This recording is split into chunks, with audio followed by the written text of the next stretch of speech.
about you? What have you been up to? So mainly like these days, it's just growing the company. So we recently expanded to the US. So we have a couple clients that we just signed in the US, one in Miami, one in New York, and one in Los Angeles. And we're looking at another client who's interested to start with us in Los Angeles. They have two different brands that they want us to work with. So that's been that. Obviously excited for that because my goal is to move out of Canada and start a business in the US. So slowly getting towards that where we have to invest a certain amount of money so I could get a visa to move there as an owner. So it's a couple of things. We have to hire an employee there, but also invest like a certain amount of money. So just going through that process is kind of what's happening these days. Yeah, I feel like we met almost a year ago this month, just a little bit more than that. And you've been talking about that ever since I met you. Yes. So how do you feel about like, I mean, you've been taking the steps, you've got the clarity. How do you feel about like as a business person, why the States over Canada? So I feel like Canada has one, the economy is much lower, the GDP is much lower. So when I look at the US, I'm looking at like how could we scale larger? So like here we're already in Montreal, Vancouver, and Toronto. We don't advertise very much in Vancouver. Not much either in Montreal, but we do have like two pretty big clients in Montreal that keep us busy with projects over there. But if we were to advertise in the US and get, let's say, a client based in New York, that's going to help us in Los Angeles, Chicago, Atlanta, etc., Miami. And those are going to be like really, really big clients because those are like much bigger cities, bigger budgets, etc. Whereas Canada, we're already kind of hitting, like with our biggest clients, we're already hitting.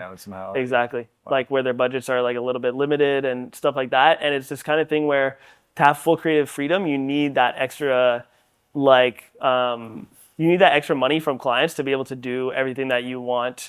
For them. Exactly. And I think the other thing is too that we're in an age, and this is what I'm really trying to do with Benjamin's agency, is I'm trying to bridge the gap between social media content / videographers and commercial productions. Because a typical commercial production back in the day, if you're doing like a TV spot, is going to be anywhere up of like $50,000, you know?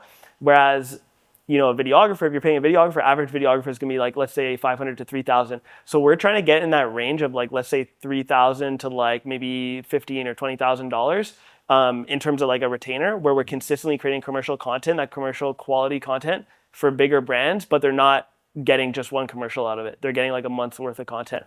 And so that's really kind of the area that we're striving towards. And I've noticed that a lot of people in Los Angeles are really liking that style. So far with like the leads that we've been talking to through there who have been coming onto our website. So that's, you know, I kind of want to go down there because there's a lot of early adopters. You know, we're definitely going in that direction as a country and not as a country, as like a, I guess you could say, what word do I use? Like generation, you know? Yeah. You mean like going that way is in like, obviously like less ads for television, more Exactly, like definitely. Content. It's like content, commercial content hybrid. Yep. Kind of, I and guess. The perfect example too is like Lancome, for example. They're a very big brand, a luxury brand, and they can't have just UGC iPhone content. Like I'm sure they have like here and there, but they want their stuff to look luxurious, right? So one of the things that we do is we shoot with cameras that have, you know, the technical terms like log profiles, or they shoot like cinematically. But we're doing it in a run and gun way where they're able to get a lot of content. Like you were on that shoot with us for Lancome, where it's basically like we shoot a lot of content in a very short period of time. But it ends up looking commercial, you know, which is really what they're going for. They can't pay a production company to go to an event and shoot an event, but they could, you know, pay $5,000 to have like an event shot with that commercial quality if they could get it. Totally. It's just that there's not a lot of people that offer that, you know. There are some, but it's like the full package of like, okay, you could do photography, you could do videography, you could do editing, you could do, I don't know, any of the animations that need 6 months of revisions, if you remember what we were doing there, you know? So yeah. Do you find, I was going to say, have you encountered a lot of clients where you approach them with your package, for example, and plus, where you like, have you encountered a lot of clients where you approach them with the concept and they're like, we just had someone do this, but it was like twice the price and the work was bad, kind of thing? Like, yes. After a first shoot with them, and they're just kind of like, wow, this was half the cost and the quality's way better. Have you experienced a lot of that? Yes. So we had one client specifically Little Canada. If you know the miniature the miniature city. Little mini towns. Exactly, yeah. Yeah. So Little Canada reached out to us at some point, and they were like, "Hey, we got a video done by a guy who has like a cinematography camera and like all this stuff," and they did like a pretty big production, lights and whatever. But then when we actually were looking over the footage together, she's like, "This is why it wasn't good," and so we had to redo everything. Like we went and reshot everything. The owner, really busy guy, we had to like sit him down again, and he's already like, like he was happy to do it, but at the same time, like obviously nobody wants to do something twice if they don't have to. So that was the one time where we did that. There was no way to just color his log and like read. No, because obviously it would his be your lights were work. bad. He used like an LED panel instead of a softbox, and it was. Bro, I'm pretty sure it's the same guy doing this all the time or something. But it's like this some archetype of a guy, but it's like so many clients that that I'll talk to, whether or not like the job moves forward. Often, sometimes it won't because of their previous experience, where they're like, we'd love to, but we just spent a bunch of money and got like crap content back, and we're not like they're like traumatized from it. They're not about to like do it again. I see. Sometimes, and other times it's like I'll do like a pro bono. And then here's what we can do. And they're like, man, we just had a guy come in here. It's always a dude with an FX30. Yep. And who said, and comes in with all the gear and stuff. And then they'll show me what they gave back. And like 8 out of 10 times, it's just like, it's just flat log. Yep. And just like really shaky footage. Yep. And like, you can tell the lens is nice and everything, but I don't know I just don't know if they, I don't know. It's the same guy. Right. Like, I know exactly what you mean. FX3. Handheld, pretty much, like something, maybe a gimbal if you're with lucky. just a small rig LED mounted on the top of it is what the footage looks like. And I think it's like a lot of people. I feel like the market is like a wide term, but I feel like it's saturated with. This sounds like harsh, but like low level shooters who have really nice gear. And it's not the only industry where people assume like if I buy something expensive, it'll look nice. I mean, ask anyone who collects guitars or something, right? You buy the best because you think it'll hype you up. True. So I feel like their mind is in the right place, but like they don't know. But they'll just buy this nice gear and then jump into the game. And there's so many people that see content creation as an avenue. It must be seen as an avenue for quick cash, or it wouldn't be as saturated as it is. I see what you're saying. I feel like people are out there grabbing up that business and saturating it and then muddying the water for when someone like you wants to like step in and do something quality. Yeah, good point. I think that for us, I've had a lot of people say like, oh, it must be such a competitive field. And I actually personally don't find it competitive because what we're specifically offering to clients, not a lot of people offer, right? So like on a basic level, like, okay, photography, videography, in that case, yes, it is competitive. People will come to us and be like, oh, well, I got this quote somewhere else. And I'm just thinking to myself like, okay, then go. Because like we have enough clients that we're happy. But if you want something good, then you kind of come to us because we have all the processes in place to make sure that they get that quality work. And to touch on that point, actually, so we put up a job listing on LinkedIn and we got like over 1,000 applications within, I don't know, it must have been like a month. We got over 1,000 applications. So I'm going through all the applications and no joke, some of the applications, I'm looking at them and I'm laughing because I'm like, there's no way that you're applying for this. Like some of it was like, no joke, iPhone videos. Like just iPhone videos going around a car and then like adding speed ramps and stuff. And I'm like, obviously I think applying for a job, some people are like, hey, why not just apply? However, it's interesting to see like the quality of work out there, like you were saying. And then I think another point to maybe touch on is we've had people who came to us with like the best portfolio I've seen in all of Toronto, like some really good people. And then we test them out and then it's not actually good. You know what I mean? So I remember one guy specifically, I think he didn't shoot on a gimbal, but he shot like handheld and he just had like a really, really good reel. I might have actually shown his work to you. And I remember like I was just looking at his like real portfolio and I'm like, this guy's gonna be perfect for the company, like da-da-da. And I brought him on board. We have the same camera, by the way. Brought him on board and then he started editing. The colors were terrible. The like multicam interview that we did was like not cut correctly. It was just like botched together.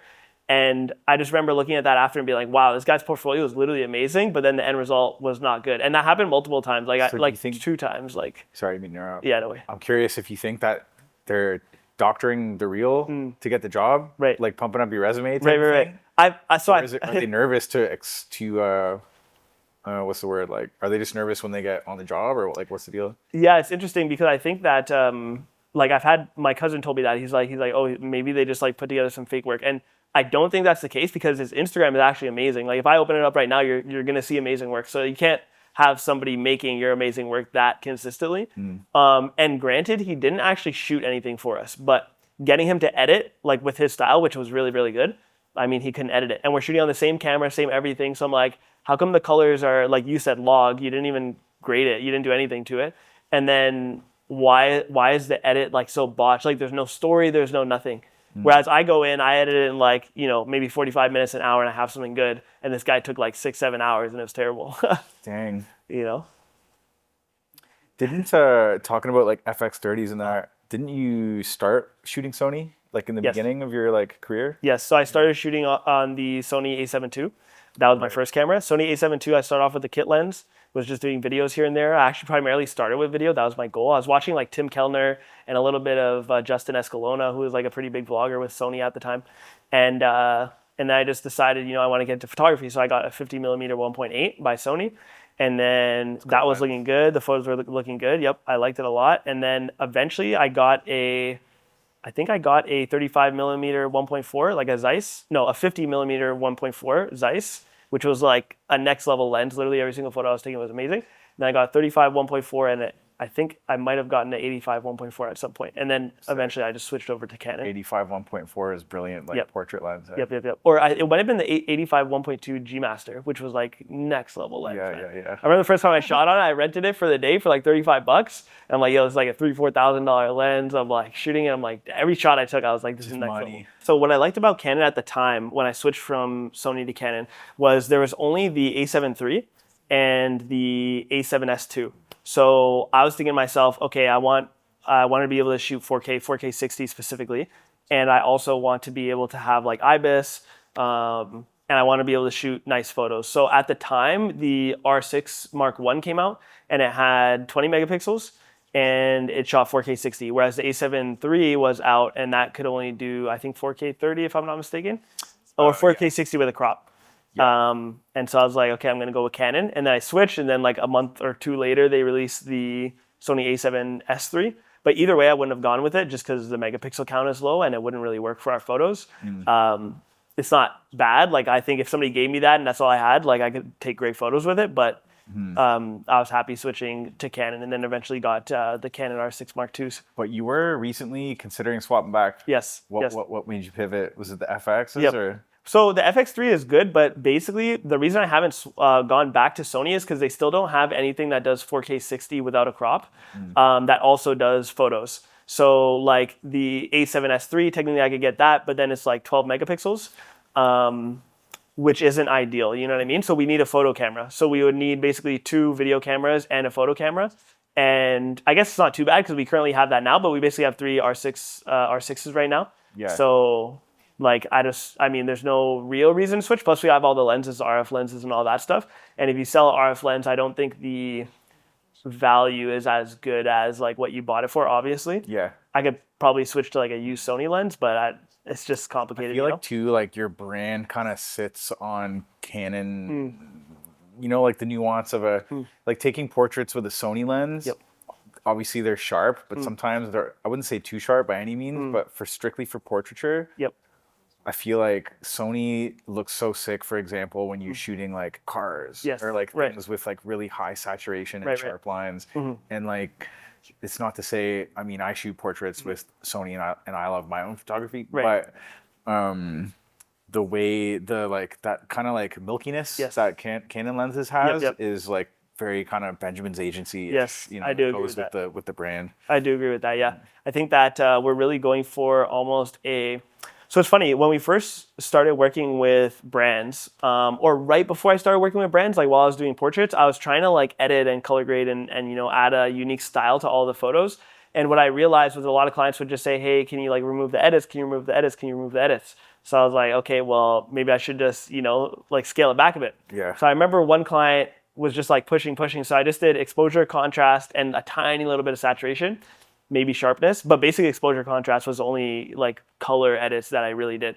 And I sent it to them, they're like, oh my gosh, these are amazing. These are the best edits you've ever sent, I'm like, bro, I didn't even edit this. Yeah, it's not weird. I've had that experience too. It's almost, disappointing. Yep. You know what I mean? Yeah, yeah. It's like, but I could have made it so dope. I know what you mean. But Yeah. they just don't see it Yep. the way you do, you know? Exactly. So now we have it as like a thing in our agency where it's like, don't add color.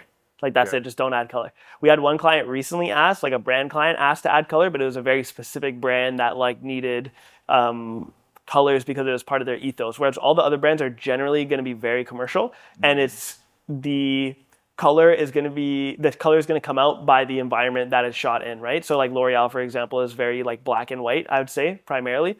So like your environment is going to be black and white. Right. You're not really going to add any color in the edits for something like that, you know?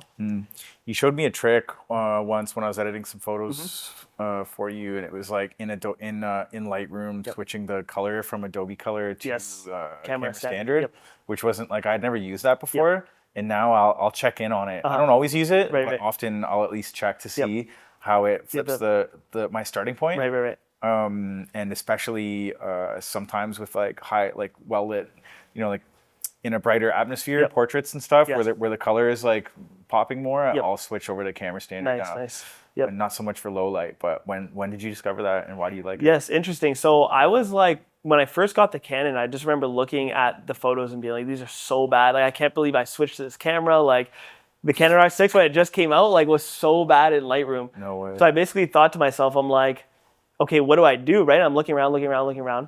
But what is this noise? Some stomping upstairs, bro. They're partying. So I'm like looking around, and then at some point I'm like, let me change the camera profile. I switched it to Camera Standard, and I'm like, dude, this is like very nice, like the colors. Like a night and day difference, you know what I mean? Adobe Standard or Adobe Color just look like garbage. And then I switched to Camera Standard and it just looks so good, and now we always use Camera Standard. What's interesting is we just hired some editors, like photo editors, and I remember I sent them the photos and they sent them back, and they used our preset, but I sent them the preset and it didn't work when they downloaded it. So they just copied all the settings, but they didn't use Camera Standard. I knew right away. I was like, no, I was like, you guys got to use Camera Does Standard. Camera Standard just bring it closer to the natural, or is it its own like workspace? I'd say it's like equivalent of a LUT, right? So like you basically have the raw data, and it's like converting that raw data into something that you can see. So Adobe Color, it matches the cameras amongst everything. So if you do Camera Standard for Sony and I do Camera Standard for Canon, it's going to be based on how the JPEGs look in the camera. Right. Versus if you do like Adobe Color, your camera, my camera are going to look exactly the same. Yep. Crazy. So, okay, I have a question. So you like to travel a lot, right? Yeah, I've been around. Do you have any goals for traveling or mixing traveling with work? Yeah, I'm really interested, and I've touched the net a couple times. I've been jumping and swinging, and I touched the net a couple times this year on. I've been refining my pitching. Okay. And sending it out to hotels and resorts and stuff like that abroad, but aiming more for like luxury. Okay. Kind of similar to you aiming for people with budgets that are large enough that allow me to do a great job. Definitely. And I haven't nailed one yet. In February, I was very close to getting one with the Four Seasons in Costa Rica, and they just kept kind of chiseling away at the budget. And kind of naming things on my pitch that they might not need, and bringing it down and down to the point where I was like, this is kind of not even the point anymore. But I figured if I could get in there and even just break even on the trip, that it would be a great foot in the door and an amazing opportunity to at least have it in my portfolio and be like, look what I did. Right.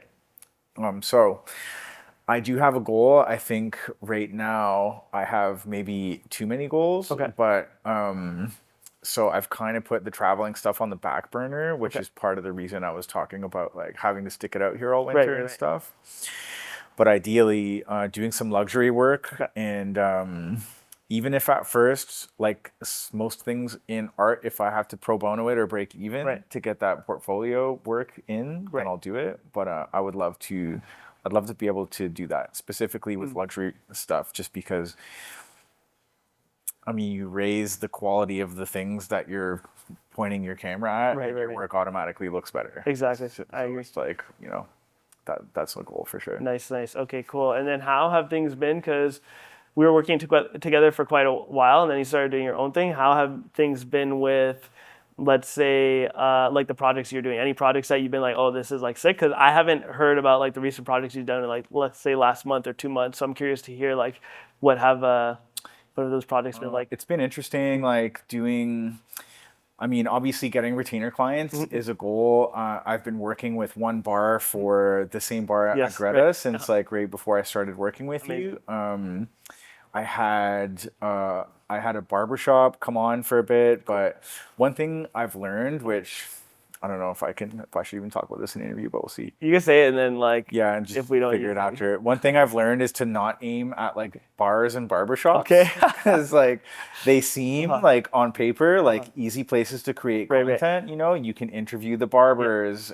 You can. There's just like Yeah, infinite It seems almost. like infinite options, Uh-huh. but they both have very low margins. Like as businesses. Okay. You know what I mean? Like lots of it costs a lot to Right. have the space and they're Yep. not making tons of cash Yep. usually. So the couple bars that I've had success locking in recurring work with are corporate Okay. bars. So they have that Okay. budget set. Okay. And I've been able to come in and prove my value to them Okay. to the point where it's like what they, you know, if for the retainer fee is like $1,500 a month for a corporate bar, that's like not a lot. You know Right, what I right, mean? right. Like they're crushing four Yeah. times that in an afternoon or Okay. dinner service or something, right? Right. So, you know, if to prove the ROI to clients with the small margins, it's its own job to kind of navigate them through how it's Right, going to right. look I feel once we get done, and Yep. you know, consulting them on how to strategize their. Here's all your content. Right. Now here's what you should do with it. Right, Like right. consulting with them after, whereas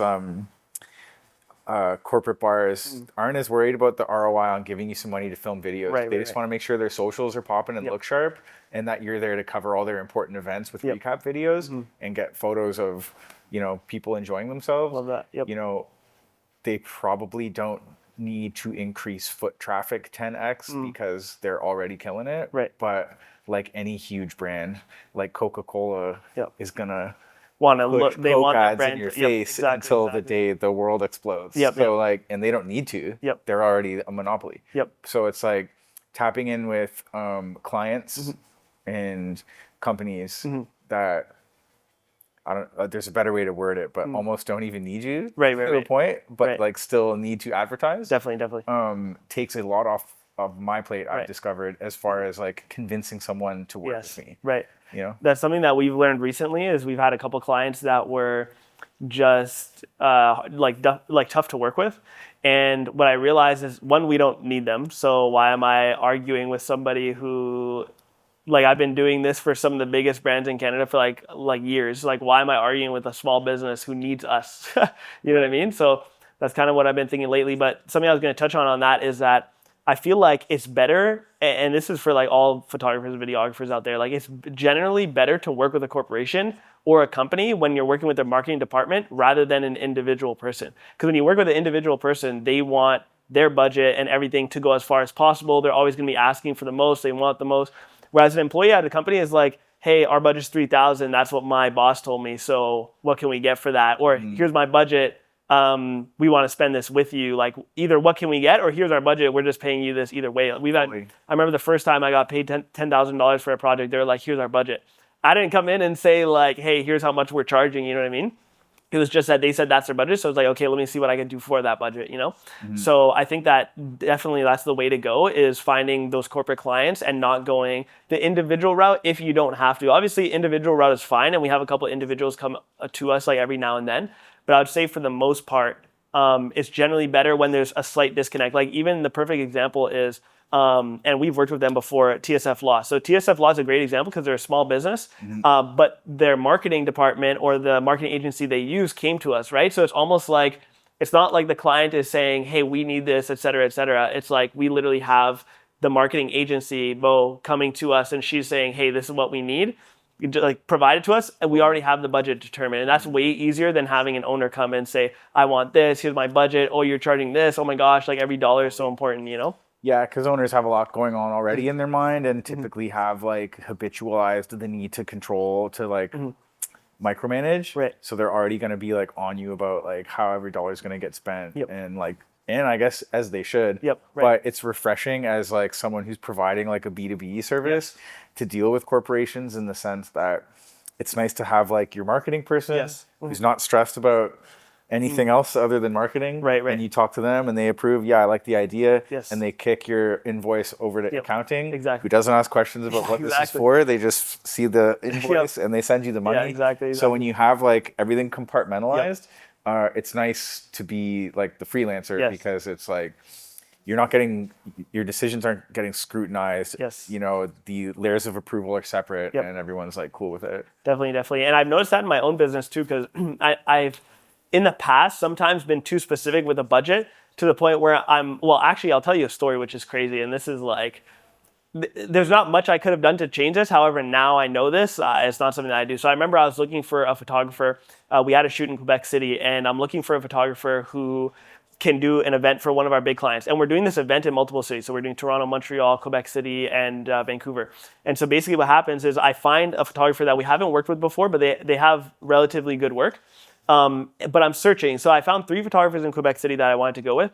And there's one photographer who was basically, on average for the shoot, we would charge 600. But I'm like, hey, what's your rate? She's like, oh, I only charge 200. So I'm like, obviously I'm going to go with the 200. Her work is equivalent to the others, right? Maybe like she was like 95% of what the others were, but I'd say they're all very similar, you know? So I remember I paid her the $200. I'm like, okay, cool. Like we're making like $400 extra profit on this project. And I remember my client texted me on the day of the shoot, and I'm chilling. I'm getting ready to go to bed because I'm in Toronto. This person's in Quebec City, right? Getting ready to go to bed. My client calls me, hey, Kyle, where's the photographer? I'm like, bro, what do you mean? No. What do you mean, where's the photographer? Like, what are you talking about, you know? She's like, oh, she's not here. She hasn't been here for 30 minutes. And if she would have told me 30 minutes ago, I would have had them there for the point that they should have been there. Right. But they didn't. So I called the photographer. She's like, oh my gosh, I'm so sorry. Like, I was like literally preparing. Like she went to go see the venue beforehand and everything, but she just like completely mixed up the dates. She thought instead of Saturday, she thought it was Sunday, you know? And just didn't show up for the shoot. And then so I'm calling the photographer. She's not answering. She finally answers. She's like, oh, I'm on my way. I'm going to be there in like 30 minutes. And then I call the client, like the photographer's going to be there in 30 minutes. She's like, oh, we don't need her anymore. I'm like, my God. bro, like, I'm like, this is not, you know, this is not the best. I mean, I'm sure you encounter those. I mean, owning an agency that operates in cities and now a foreign country. Yep. You probably have a lot of like plate spinning as far as like coordinating shoots. Definitely. And one of the things that I do to make sure that everything goes well is we have like tons of systems in place. So that issue that we had, now we just have a process in place that we message the photographer a week before, 2 days before, a day before, and then the day of. And some of the photographers are like, what the hell are you messaging me for like 5 times in a row? But I'm like, hey, like, you know what I mean? That's never going to happen again if we do it this way. So, you know, and we're also thinking about offering to our clients like an insurance, which is basically like if you pay, let's say $150 more, we could pay another photographer that $150 and say, keep that date available. So they'll be on call. So that's something that we're thinking about offering as like an additional service, which is just something interesting that popped up in my head not too long ago. Smart. A little security. Yep. So, I mean, like, hey, if let's say for like a photographer, like we actually had this not too long ago where a videographer we just started working with fell off their bike and fractured their hip. On their way to a shoot. And so if we had that, let's say insurance, it's a small thing, except that's going to have that freelancer on the side who's ready to come and they already booked that day off, right? So, you know. How is that guy? He did recover. Okay. However, the recovery was so long that we couldn't have like onboarded him as an employee like we wanted to. Because I remember when I started with you, it was because that guy fell off his bike. And I remember you telling me that and being like, how do you fall off your bike and break a hip? I know. That's it was like an impact. Crazy. Yep. Like, and he's only like, I mean, he's our age, right? So it's like, I was like, that's definitely a hard hit. Well, yeah, in the spirit of that, do you have any tips or insights for people on how to acquire, how do I want to word that? Do you have any tips or insights for someone, maybe like a freelancer starting out who is having difficulty acquiring their first major clients or even just their first handful of like practice clients? Definitely. So I always tell photographers and videographers who are looking for that next big client to basically develop a portfolio where they can attract that client through their portfolio. And a lot of people talk about this, but they don't talk about it in the way that would actually get you a client. So like the perfect example is if I want to work for like athleisure or like athletic wear, like let's say Nike, Adidas, etc., then I'm literally going to have to shoot that brand. It's not about just having shoes in your portfolio. Like you need to have something very similar so that person feels trustworthy. And so one of the things that we did when we were advertising in the start of this year for basically like ad clients, we would be creating advertisements for them on a consistent basis. they're coming to us and they're like, have you worked with a beauty brand before? Because they were a beauty brand. They're like, have you worked with a beauty brand before? And they were like very adamant about like, we want to know that you've gotten results for a beauty brand. Even though you've gotten results for all these other clients, we want to know that you've done it for beauty, right? So it's like, that's the kind of thing where having Lancome in our portfolio, having Kiehl's in our portfolio, having like all these different brands in our portfolio, we can say, oh yeah, we did this specific thing for these people. And then now they're able to go, okay, cool, I can see the results, I can see how it's gone. Now we trust you guys to do it. And so, going back to the photographers and videographers, that's something that they should definitely do, is develop that in their portfolio and spend that money too, right? Like one of the ideas is that I did was I booked a bunch of models and had them I remember I did a Calvin Klein shoot. You can't return underwear, right? So just go buy the underwear. Calvin Klein underwear is like 100 something bucks. Just buy that clothes, use it for the shoot. And yeah, you spent a couple $100, but like if that gets you a client who pays you $3K, like, who cares about Right. a couple Did you $100? make posts and like try to like tag Calvin Klein, or did you like send the photos as a pitch to them for like spec ads, or like how did you follow up after the shoot? So personally, I've never had a good I've not really gotten that much traction by reaching out to brands. That being said, I have had a little bit here and there where I've reached out to a brand and did free work and then they came back later. So I do think that that's a good method if you're really starting out. But sometimes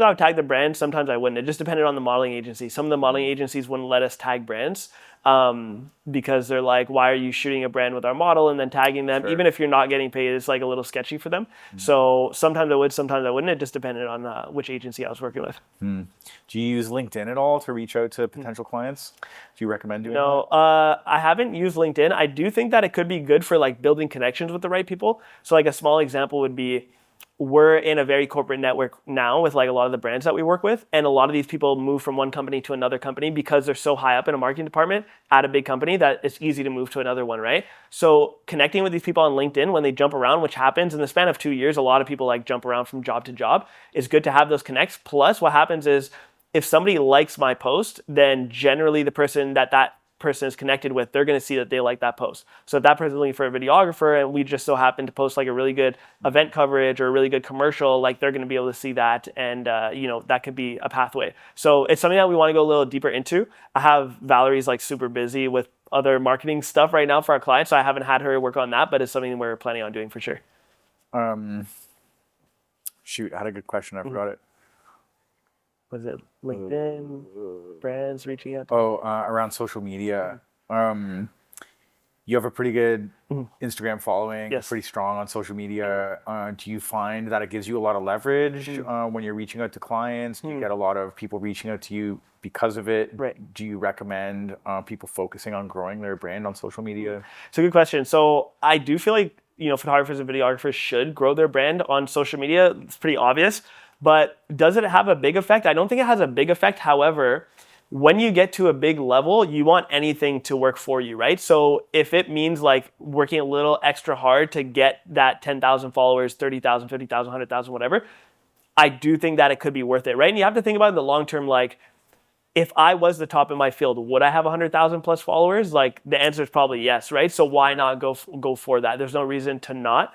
Obviously for us, like our business is doing really well. So I'm not really enticed right now to grow the following. Like I'm at 50K. I'm like, do I need to get it to 100K? I think 100K would be awesome. And I do think it would help the business a little bit. But it wouldn't make a massive difference in how many clients that we're getting. I feel like if you hit 100K on a personal account, then like that is your business now. Right. At that point, like, cause you could really create cash flow through that amount. Like, cause your following is a distribution chain. Right. And you could really activate it at that level, I think. Definitely. But something I've noticed with your agency and with like many, if not every successful agency on social media is like they'll ironically have, because your personal page is banging, right? But like the Benjamin's agency page is like maybe smaller. Yep. And it's like so many agencies that I know that I know for a fact they're crushing it. Yep. But ironically, their social medias aren't, even though they're creating media for other companies. Right. And I observe usually that it's because they're straight up too busy to grow it. Yes, right. At first, I was like, shouldn't they have proof of concept with their page? But then I'm like, they don't need it. Right, exactly, literally. Plus, I think another thing is too, like, I think we only have 800 followers on Instagram right now for our agency. But the thing is, we have such good brands in there that it's like, if you go to an agent, first of all, I would say I don't even think there are any other agencies with the amount of like at scale, like the amount of content that we're doing for high level brands. I don't think there are. Like one of the payment processors that we work with for like one of our biggest clients came to us and said like, you're the only person like doing this for these brands. Like we're working with other videographers, but they're doing like one video, they're doing this, they're doing that. They're like, you guys are doing everything. You're doing the animations, photography, video. Like there's nobody else who's doing this with our payment processing or like payroll company, you know? Yeah. So I was like, oh, interesting. That's some good data. Yeah. But yeah, so I think like definitely, like I said, right? If you're not working with the brands, get that in your portfolio. We have it in our portfolio, so I don't think the following matters that much. But that being said, I've recently thought about it. So we went on a shoot one time, and one of these brands that we worked with, they brought a photographer, and the photographer was like a pretty well-known photographer who shoots for celebrities. I'm pretty sure he had less followers than me, but he's known as the celebrity photographer. And I just thought to myself, I was like, I don't think it's the main reason people come to us, but I do think it could be a deciding factor. Like if you're gonna go with two videographers who are, you know, equally as good or very similar price points, but one has a bigger following and they're very active and they're definitely gonna post about your brand while you're there. That's one less person you have to invite through PR, influencer you have to invite through PR, and it's you're gonna get the same quality of work, you know? And I'm like genuinely on these shoots, very social guy. Everybody loves like speaking with me while I'm there. So I think that also helps as well in the sense that they're like, okay, this guy, we're comfortable with him. He's cool. He fits in with like the group because a lot of these big brands, their teams are like this, right? Like we want you to fit in with the ecosystem, or like we want you to fit in with the the kind of employees that we have. So the corporate culture. Exactly. I feel like a good piece of advice for creatives and photographers and videographers, especially because like half of the job is being in those social atmospheres, Right. is like putting, if you need to, and you'll know if you do, but like putting almost as much work into like your soft skills and your Yes. social skills. Absolutely. And like, some human psychology Yes. kind of books or Yep. something as you do into like your craft. Yep. And learning about your gear and Yep. the specs of your camera Yep. and all these things, but like you can't Yep. like talk to the girl who hired Exactly. you when you get to Exactly. the shoot. Exactly. And, have you experienced that with people? Absolutely. Often? Yeah. So we've done what we do at Benjamin's agency is we basically, when we're hiring somebody, we do a test shoot with them, right? So what I've done multiple times on test shoots is like not force, but basically force the videographer to like go speak with a client or go speak with the people there to get them to do something. So like, for example, I remember one time we were shooting for Ralph Lauren at Western University. And I remember we were testing out a videographer and I'm like, hey, go like grab some kids who are running around the university and get them to do, they're all wearing like Western University clothing, right? So I'm like, get them to do like a cool little thing in front of the camera, like wave, like whatever. And he's like looking around, he's like, it doesn't look like anybody really wants to do it. I'm like, bro, these people right here, go. And then he was like, he basically went and did it. And like for me, that'd be so easy. I would just stop anybody who's walking by. You've worked with me, like, I'm running around. I'll like grab somebody, hey, stand here, do this, hold this bottle, like whatever. Yeah, I've noticed that. And then we had another videographer as well, where we were at an event for La Roche-Posay. And I was basically like, hey, go, shoot these people over here. He's like, oh, I'm just going to wait for them to stop talking. I'm like, go now. And by the way, this is like a test to see what you're like. So if you can't go and like have that initiative, that's like a big red flag for me, because you need to have the ability, the maturity and the confidence to just tell people what you need done as a videographer. Obviously there's a line. You're not going to tell somebody to do something that they don't want to do. But like most people, when you go up to them and you say, hey, I need you to stand here and do this, they're going to say yes anyways, right? So like just go tell them what to do. And at most of the events that you're shooting, a lot of the people are there to be photographed. Yes, too, absolutely. so they're just kind of waiting for you to like boss them around. Exactly, literally. But I mean, I'll be on shoots for events where I don't really feel like being social, and obviously it's just not an option and you do it.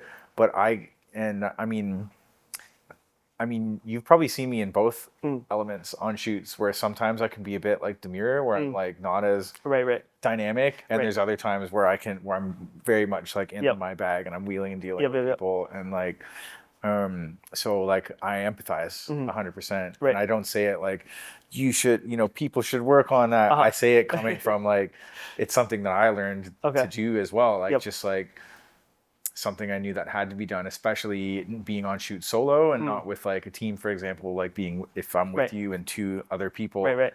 you can be confident that the coverage is happening. Yes. So like maybe you can ease off the gas. Right. So that's another thing I realized with photographers and videographers is like, if there's a moment, you have to capture it right away, because especially at an event or if you're on a commercial project, that moment could pass and you'll never have it again, right? There's been multiple times where this is one of the most annoying thing that's happened to me. Like I was on a wedding one time and I was like, hey, I want you guys to say this thing on camera, da da da. And I shot the video and then I stopped the video and I look at the microphone, but I disconnect the microphone. I look at the mic and it wasn't like recording. But I remember before I started the video, I clicked record. So I'm like, okay, I probably pulled it out and didn't even realize I turned it off, da da da. So, and I thought to myself, I'm like, should I get them to redo this now? Because, it wasn't an important part of the video, but it would have been like a very good part of the video. Yeah.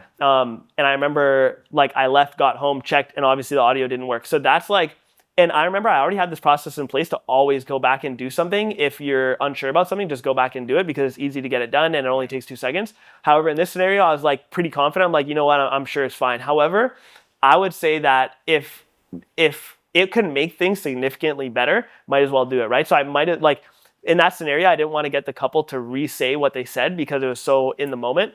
But now looking back, that was the only time that they're really going to say it on that day, right? So might as well just get them to say it again. So that's something that when I look at other photographers and videographers, like go and take that chance, because like when we're at events, if you're shooting an event and somebody's holding a product and they put it down and you miss that, then you getting them to come back and get that exact same everything is not going to be the same, right? They might actually leave the venue, which happens all the time. Or at a commercial project, it's like if I have a model who's, let's say for sake of example, she's in her outfit, she has her hair done, etc., and I'm looking for like the perfect shot, and I'm like, oh, you know what? I'll just wait 2 seconds, and after she's done chatting, I'll get it. Da da da. But you might not know, like 5 minutes later, like something changed where you can't get that anymore, and that's like the thing that like a real professional who's like very, very good at their craft, they're going to avoid that thing. They're going to get it when they can and just True. Stage people have the confidence, come here, do this, let's get it done. I think a lot of my clients look up to me in those scenarios where I tell them, hey, let's get this done. When they feel like they're finished, I'm like, no, let's just do this one extra thing. And then at the end of the day, it's like beneficial in the end, Yeah. I think one of the best feelings as a photographer doing photo or video is when you catch one of those moments and you didn't have to think about all that, but when you're just like standing in one place at one time and like the thing happens and you're like, bah, and you're like, just like, I'm sick. When you get those moments when you're just in the right place at the right time. Definitely. But sometimes you gotta create the moment. Yep. Sometimes creativity goes beyond just like looking through the lens, and Absolutely. you gotta actually like, like orchestrate. Absolutely. And Situation. I think also elevating, right? Like, how can I elevate my craft? Am I going to go the extra mile? Because if you don't go the extra mile, I mean, like, what are you really doing it for, right? Like, are you doing it just because it's a job? Are you doing it just because it's fun? Or like, do you really want to get to the top in your field? Like, that's just how I feel about everything in life, is like, I want to become very good at everything. So especially for photography and video, it's like, how do I get it to the top? And with my employees, I'm very hard on them. I'm like, we need this to be like this level. Even if we're not at that level, like I want to get to a higher level. Everybody should want to get to a higher level. And because of the way our company functions, we're working with big brands, like we have a lot on the line, right? So it's like, it has to be good. We can't just be satisfied with the bare minimum. So it's something that I'm actively working on, is even if an employee is not able to do something, finding out, okay, if they're not that good at color grading, do we hire a color grader that they just send the footage to? How do we make that happen, right? It's not just about everything's riding on you. It's like, how do we, separate these things so that we can still make it function, but at a pace that works, For sure. Yeah, outsourcing just for color grading is interesting. I had another question that occurred and then I forgot it. And then what did you want me to ask you? Because you said something, but I don't know if we covered it already. I was gonna riff on something we were talking about, the creative aspects of creativity that go beyond orchestrating a situation. I had something cross my mind. And Okay. I want to touch on pricing as well at some point. But pricing, yeah, we can. So, what do you want to talk about? Like how to set your pricing when you're getting started? I think negotiation. It's a mix. So like negotiation, how to charge higher prices, when to lower your prices, like the whole kind of like what somebody would be interested in looking at an agency. How are you working with brands? How are you charging for brands? What are your, like, how are you invoicing? How does that look like? You know what I mean? And then maybe even the whole process surrounding it, like for example, I'm very opinionated on credit cards. Like people who don't accept credit cards, like why are you in business? So like, something like Yeah. that. Yeah. I mean, we all love an e-transfer, Yeah. but so how can I frame that a question for you? Do you have any advice for people getting started on how? Let me just think on how to frame Yeah. this interestingly. A lot of people come into the game and they don't know exactly how to price because they don't know their own value yet, and it can be difficult to get started on invoicing clients, and you get that panic feeling when Yep. you're about to hit send Right. on your first invoice because Yep. you're like, am I what's the term? Sorry, man, my vocabulary is worries, don't slipping away. Anyways, yeah, people go to hit send on their first invoice, and they feel that panicky feeling Yep. of like, oh, I should be charging less. Yep. Do you have any advice for people going through that, how to price things and how to like build that value and be confident in your invoices? For sure. I always say, especially when it comes to big like business decisions, sometimes even life decisions, like get that message written out exactly how you want to send it out. And right before you start thinking about it, just send it out and then forget about it. Like switch off your tab, get off your email, like whatever, and then just forget about it. Because oftentimes doing that could get you into that position that you want to get into, right? Let's say, for example, somebody's worried about charging $10,000 for the first time. Like just build out the quote, build out the invoice, everything, send it off, and you can even add like a caveat. Like this is something that we do as well, where we'll say, if you have a different budget, let us know and we'll see if we can accommodate. So we're not saying we're going to accommodate. It's just like if we can, then we will. But we're still sending out that pricing. And a lot of people don't really want to change what somebody is offering price-wise. Like if a videographer comes to me and they tell me their price, for the most part, unless we told them what the budget is already, if they come to us with a price, we're going to try and stick to that price, right?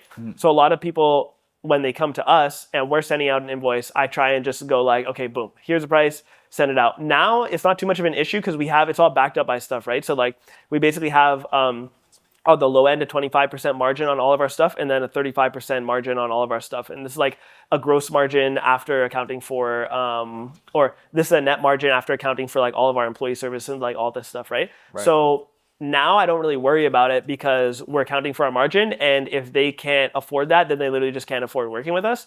But when you're starting out, you have to consider a couple of different things. Generally, I would say if you can figure out what your margins are, that's good. Not everybody does know, and sometimes it's not even necessary to know starting out. Just charge like a rate that sounds relatively good to you, like you'd be excited to make that. Send it out, and then if they say yes, awesome. If not, you can always backpedal a little bit and say like, what can I take off so that they could get, they can still get something that they're going to want to move forward with. And then, even something to add to that is I always say, what was I going to say here? Anyways, do you ever consider adding things, or like do you add? Would you advise adding expenses in for people, like say they're like traveling to the shoot or trying to pay for like insurance, like gear insurance or something, like just like finding ways to include your expenses into each invoice. So like, I guess like you said, your margins. Absolutely. So I think that there's different ways to go about it, but I would say we have like a 25% net margin, which in business is actually quite high. Most businesses, especially like if you look at like Fortune 500 companies, their net margins are somewhere between like 5 to like 15%. So it's not very high. 25% is kind of what we're trying to go for. With a 25% net margin, that covers a lot, especially at scale, right? So like when you're talking about insurance, all this stuff, at a small scale, I would say just go for a price that's like exciting because usually that's going to cover most of your bases. When you start getting a little like at a higher scale where you have a lot of expenses, we're hiring like freelancers, we're hiring animators, we're hiring employees, we're booking like locations, studios, stuff like that. When you're at that level, you need to make sure that your expenses are covered. So in that case, you do need to like start tracking like which expenses are going to be calculated. And then I would say that there's like operating costs for a business. So there's two different costs. Like I look at when we're doing our projects, we account for the employee hours, but we don't account for, let's say, for example, like our office space and stuff like that, because that comes from that 25% net profit that we get off of a project. Do you keep such great profit margins? Like that 25% is pretty high. Do you recommend owning your own gear over renting? Is that part of a way to like obviously if you own your own lighting and you got your lenses Yep. and your whole camera ecosystem, that's not something you have to like rent every time. Right. And although you can still charge for gear Yep. that you're bringing on the invoice, Yep. it's like the expense doesn't change Yep. per shoot. Yeah, so what I would say is you just have to calculate the opportunity cost, right? So if the opportunity cost of not having a lens outweighs like the cost of buying it, then definitely like you should buy it. A lens, $3,000, when you look at the grand scheme of things, isn't that much money. Like if you're just starting out, obviously it's gonna sound like a lot of money, but $3,000 in like a very business context isn't that much money as an expense, right?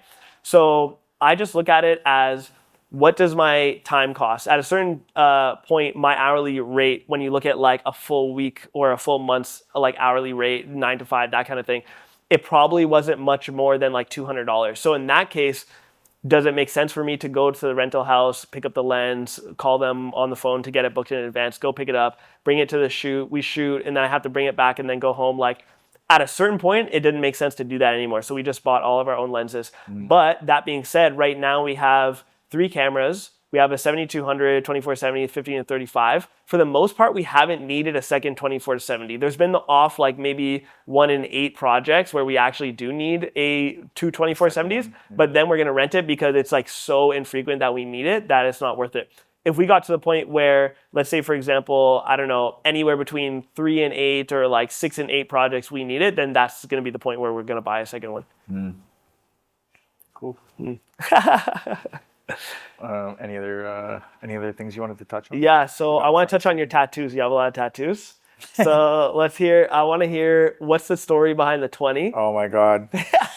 I was actually just today, I was at my friend. So my friend Scott has done most of my work, Okay, most of my ink, and he just opened a new shop. Cool. And I'm gonna help him out with his socials Amazing. in exchange for some tattoos. Cool. And so we were just looking around the shop and talking about content and stuff. And he has a giant Bronchiosaurus tattoo that comes like all the way up here, and he's in the middle of getting it lasered off. Okay.